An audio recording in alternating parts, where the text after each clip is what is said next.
You know that casual scroll you do on your phone late at night? It feels like nothing, right? But what if I told you it's actually setting off a massive chain reaction inside your body, a kind of biological disaster that happens every single night? Today, we're going to pull back the curtain and look at the real science of why that screen time is so much more than just a bad habit. So, let's just get right to it. Is that late-night digital habit truly a catastrophe for your biology? I mean, is it really a disaster? Or are we just being a little dramatic here? Well, the science is in, and the answer is yeah, a pretty clear yes. This isn't just about losing a little bit of sleep. It's about throwing a massive wrench into this ancient operating system that's been running your body since the dawn of time. So here's what we're gonna do. First, we're gonna decode your body's master clock so you understand how it's supposed to work. Then, we'll dive into the chaos that happens in your gut when that clock gets thrown off. But hey, it's not all doom and gloom. We'll give you a super practical tool to fix it, the 10-3-2-1-0 rule, before we peek into the future with something called biooptimization. Okay, so let's dive in. To get what's going wrong, you first have to meet the conductor of your entire biological orchestra, your body's master clock. At the very core of this whole thing is your circadian rhythm. This is basically your internal 24-hour clock. It tells you when to be sleepy, when to be hungry, when your metabolism should fire up. It runs the whole show. And its entire purpose is to sync your internal world up perfectly with the sun. The best way to think about this, it's like an orchestra, right? You've got your digestion, your hormones, your immune system. They're all playing different instruments. And for it to sound good, they can't just do their own thing whenever they feel like it. They need a conductor to keep everyone in time and in harmony. And that conductor, it actually has a name. It's called the Suprachiasmatic Nucleus, or SCN for short. Now, this is a tiny little spot in your brain, and its main job is to see light coming through your eyes and then yell out the timing cues to all the other clocks in your body, the one in your liver, the one in your gut, everywhere. Okay, so here's the bottom line.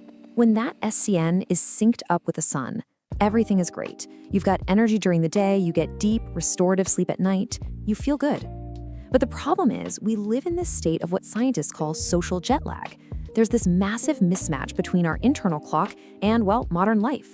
All that late-night artificial light and those early alarm clocks are causing this desync, and that is directly linked to some of our biggest health issues today. Okay, so the conductor is lost. Now, let's look at one part of the orchestra that gets thrown into absolute chaos because of this: your gut. And what happens here is huge, and most of us don't even realize it's happening. Okay, look at this number, 90%. What is that?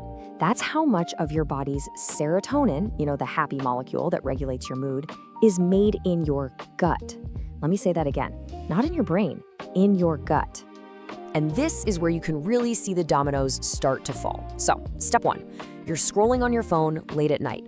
That blue light hits your eyes and tells your master clock, your SCN, hey, it's the middle of the day. The SCN gets totally confused and starts sending out garbage signals to the rest of your body. That throws your gut's personal clock completely out of whack, and the little microbes that are supposed to be making serotonin on a schedule, they're totally off. And it's not just serotonin. This whole mess also impairs how your body rhythmically absorbs crucial minerals like magnesium, which you literally need to relax. All right, so that's the bad news, a total cascade of biological failure. But the good news is there's a user manual, a simple step-by-step guide you can use to get everything back in alignment. It's called the 10-3-2-1-0 rule. Think of it as your nightly countdown to better sleep. Okay, so 10 hours before bed, cut the caffeine. That stuff hangs around in your system for way longer than you think. 3 hours out, stop eating big meals or drinking alcohol. Your digestion needs to chill out, not gear up for work. 2 hours, stop working, stop stressful conversations. Let those stress hormones come down. 1 hour before bed, this is the big one. All screens off. Phone, TV, laptop, done. Let your brain actually produce melatonin. And finally, 0. That's how many times you should hit the snooze button.